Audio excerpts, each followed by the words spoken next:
ওয়াযালিকা কুল্লা লাইলা, প্রতি রাতে এরকম অনেক মানুষকে আল্লাহ তাআলা ক্ষমার ঘোষণা করেন।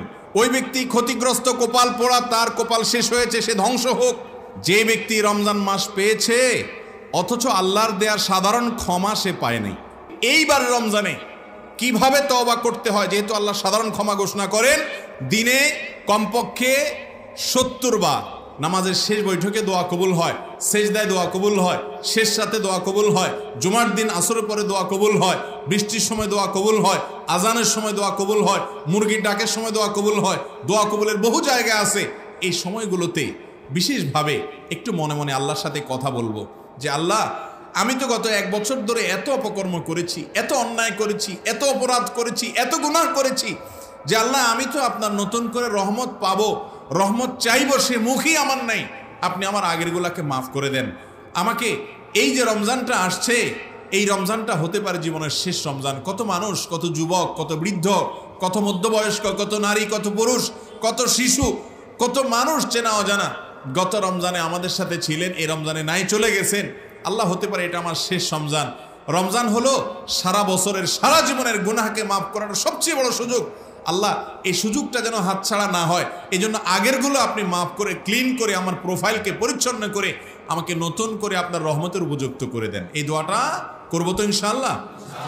এটা হলো রমজান আসার, রমজানকে সার্থক করতে হলে, সফল করতে হলে রমাদান মাসকে কেন্দ্র করে প্রথম প্রস্তুতি, আগেরগুলোর জন্য তওবা করা, ইস্তেগফার করা। আল্লাহ আপনাকে, আমাকে, আমাদের সবাইকে তৌফিক দান করুন। নাম্বার 2, রমাদানের প্রস্তুতির অংশ হিসাবে রমাদান মাসের যে ফজিলত, যে মর্যাদার কথা কোরআনে বর্ণিত হয়েছে, হাদিসে বর্ণিত হয়েছে।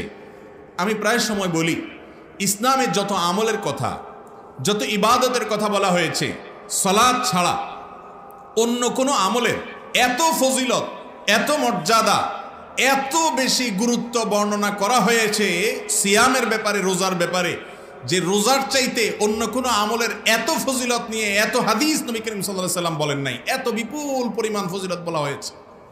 আর এই জন্য রোজা সম্পর্কে নবী করিম সাল্লাল্লাহু আলাইহি সাল্লাম বলেছেন যে হাদিসে কুদসিতে আল্লাহ বলেছেন, আস-সাওমু লি ওয়া আনা আজজি বি, রোজাটা বান্দা শুধু আমার জন্য করে।